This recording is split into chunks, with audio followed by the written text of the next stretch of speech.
Welcome to Beyond Acting, Other Jobs in Theater, featured artist series on props design. Let's meet the Zoom panel of one. Hi, my name is Lacie Hexom, and I'm a props designer / artisan. Awesome, thank you for being here today. So, tell us, what does it mean to you to be a props designer?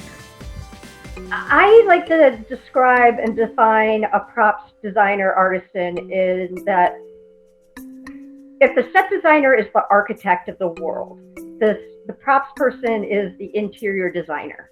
So another way to think of it is when you move from a house or an apartment, everything that you pack up, other than clothes, because those are costumes, so everything you pack up, books, knickknacks, everything in your kitchen, those are props. So, but there's a lot of gray areas with props too. And so trees can sometimes fall into props because they're, a bit more artistic. Chandeliers are props. So, yeah. So I like to think the set designer is creating the world. I am creating the everyday life our characters live in. So how do these, bring their everyday life to this environment? So let's go a little more in depth. From offer to end of contract, what is the process like for a props designer? My process, first and foremost, as possible, read the script. And when I go through a script, I'm looking for, what time period are we in? Are we doing multiple locations? I'm also looking for what I call cautionary flags. And those are like weapons or food or drink, breakables, expendables, like smoking on stage, blood, any like just out of, trick props, like this suddenly has to break or go back together, just crazy stuff. Are there paper props? Like, are there newspapers? Are there magazines? If it's more of a period piece that, there's a lot of photoshopping involved. Are there like train tickets that get crumpled up? So those are like expendable items I like to think of. So I do read through the script. Then it's talking with the director, their vision of the show, what their, plan is. Like, are we staying true to the script? Are, any crazy ideas we suddenly want to add? It's like, and talking with the set designer too, their vision, what they're going with.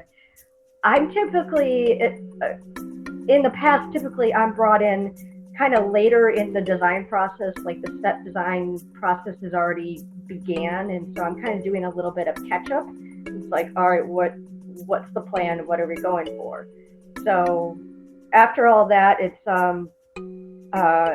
then talking with the stage manager, what kind of rehearsal prop needs, and how soon do they want rehearsal props? Some directors and design or stage managers, they want them immediately, like first rehearsal. They want as much rehearsal props as possible.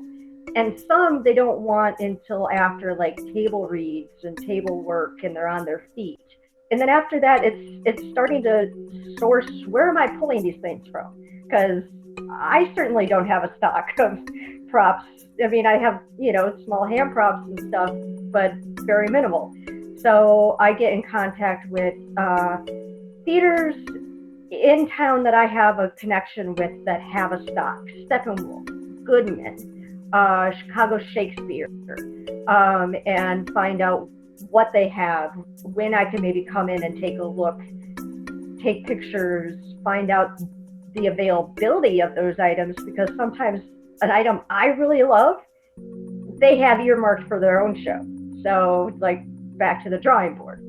And then it's back and forth of, rental fees and transportation and all that. And then other places I source, I scour the thrift stores, the antique stores, online, Craigslist, Facebook Marketplace, Let Go, and I'm just scouring for stuff. And, some of those secondhand online selling of, Let Go and whatever, I'm driving all over Chicagoland to pick up stuff.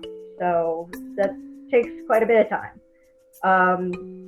After that, it's just keep, production meetings and keeping up rehearsal reports of the different asks. And then throughout the rehearsal process, I'm just continuing to bring things in as much as possible. And then once rehearsal is kind of done and we're into the load-in, it's the coordination of, normally we're not rehearsing in the actual space of the theater. Sometimes we're lucky enough, but normally not. So it's the coordination of the transportation of all the rehearsal items or items that have been deemed that these are actually going to be in the show to the space. And then we're into tech, and during tech is when we introduce food and drink and expendables and figuring out any trick props. And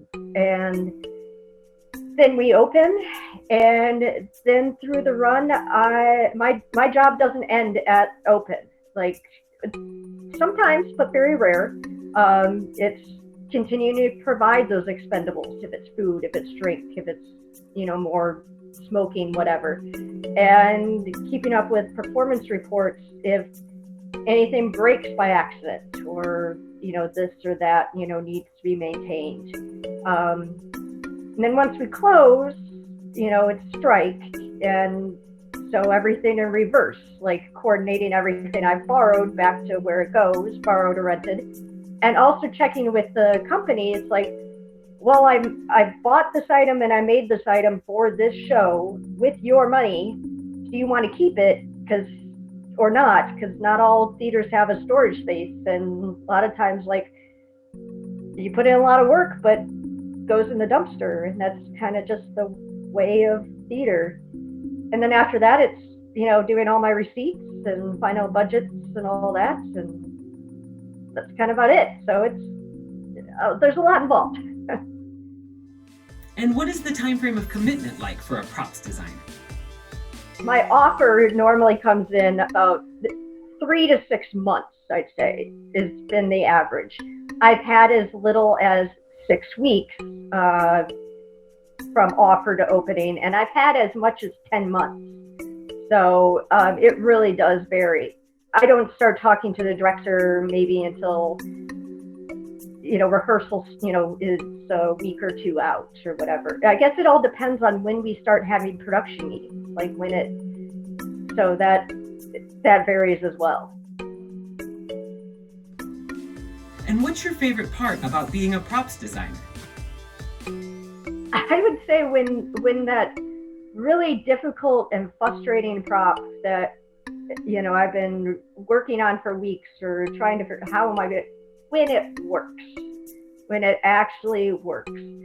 To give you an example, when I was in grad school, I went to graduate school for props specifically.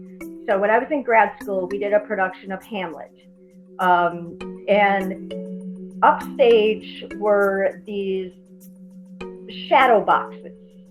And in these shadow boxes were white doves. And at a pivotal moment in the play, when Hamlet finds Polonius hiding in his mother's bedchamber and he stabs through the curtain, well, at that moment, these white doves get stabbed with swords from backstage and release blood packs. And so this was a really difficult thing, and because first time we would do it, the birds just like flew off, and like we had to figure out how to get them attached. We had to figure out the blood pack. I had to figure out the blood packs. You had white doves, and it had to be repeated each show. So how do you get the blood back off? Initially, I had made these things with feathers. Not a good plan for trying to get the blood out.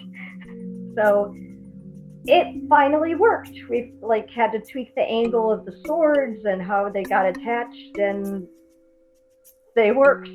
So, yeah. And so, what is the worst part about being a props designer? there are a few things. Um, Possibly transporting everything, like, to multiple venues, and, from borrowing locations and renting locations and all that type of stuff. But I've kind of accepted that's just part of my job. It's fine. But more so, I'd say the frustrating is when I get, continued rehearsal reports or performance reports, like, these props keep breaking, and I don't understand why they're breaking.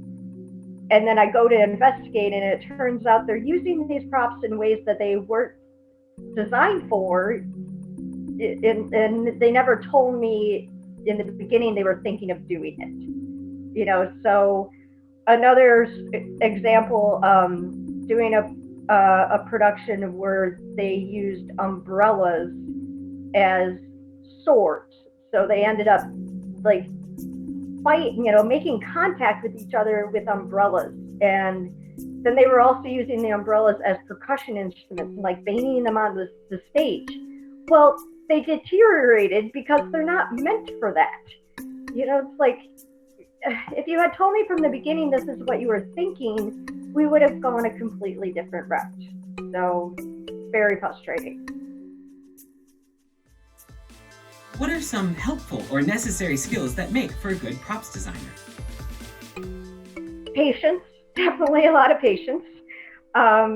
Critical thinking, and ingenuity. When I'm building something that doesn't maybe necessarily exist in our world, but exists in the world of this show, it's like, all right, how do I make this? And so, I walk up and down the aisles of Home Depot, just looking at parts, and I, get those employees like, what are you looking for? Well, I'm kind of looking for this. What are you using it for? I'm not using it for anything it was ever designed for. So it's just like, you don't want to know what I'm using it for. So, that kind of, like, looking at actual objects you can acquire in our reality to mold them into what they need to be.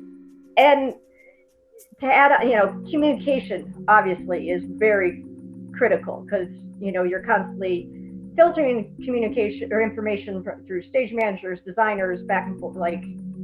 So that's very critical. And as a props designer, what is your favorite thing that you'll never have to do? Basically, what is the one thing that you love about props design because you'll never have to do that thing? Well, first and foremost, not perform for an audience. I'm not an actor for a reason. Not do rigging. To not have to go up, get into a harness and, get rigged up, no thank you. I'm okay with heights on ladders to a point, but the idea of being up above the grid, and I can do catwalks generally, but, like, up above the fly loft, where your foot can actually fall through, like, no extreme heights.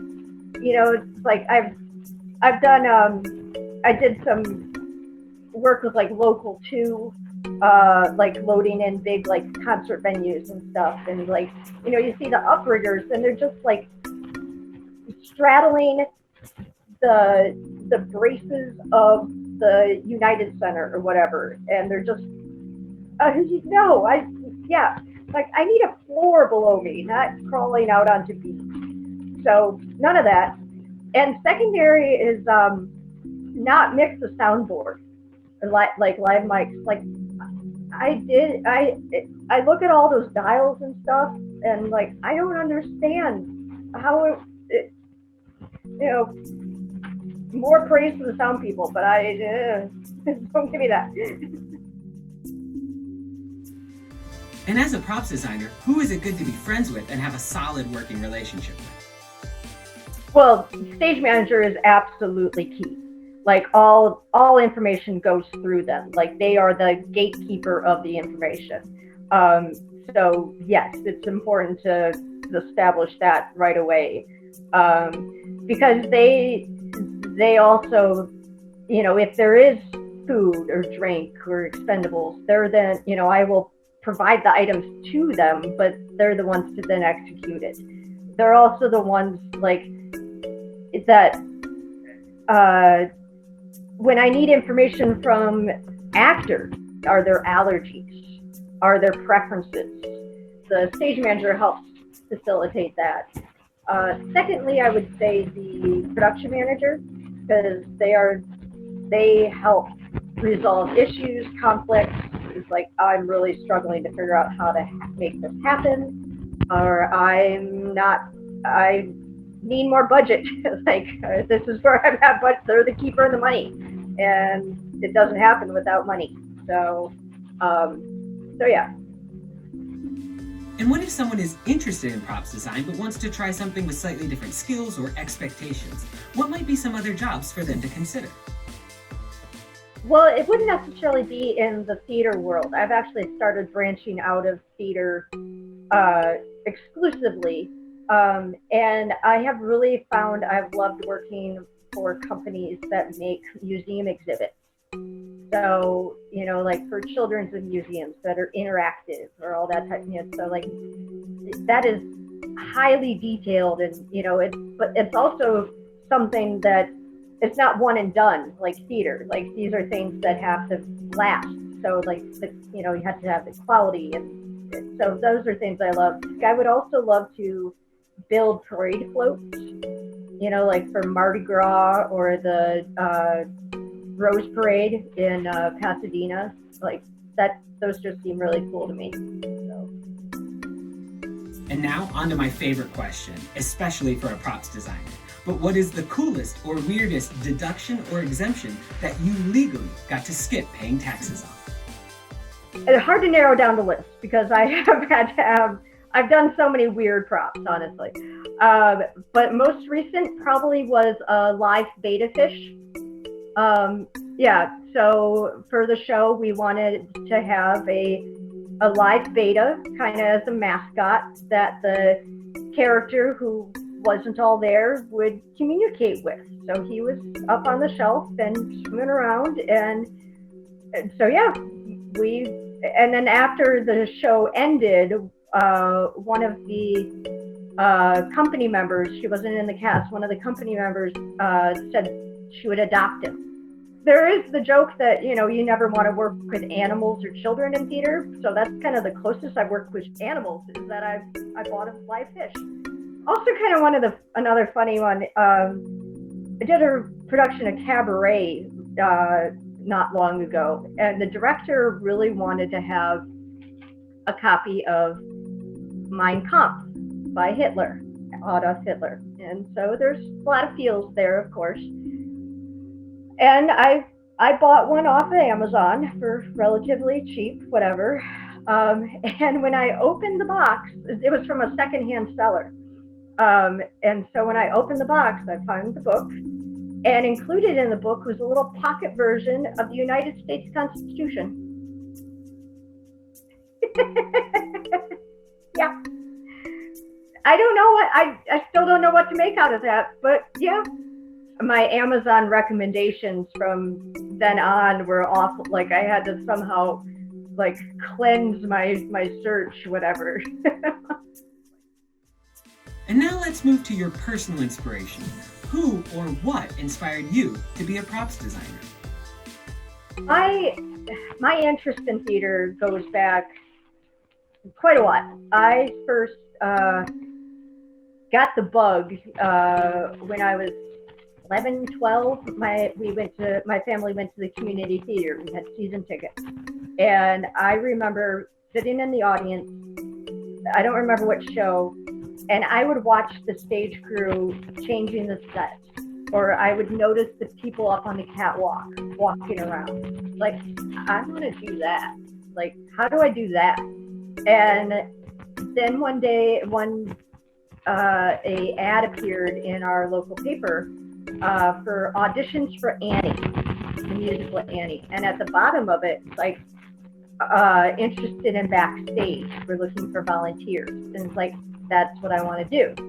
And so at age 13, I joined my community theater on the production of Annie, and I was hooked. And I was on the lighting crew. And I stayed with that community theater through high school, or until I graduated high school. Over 25 productions with them. I loved it. And through them, because I was always on the lighting, like, all right, this is what I want to do. I want to be a lighting designer.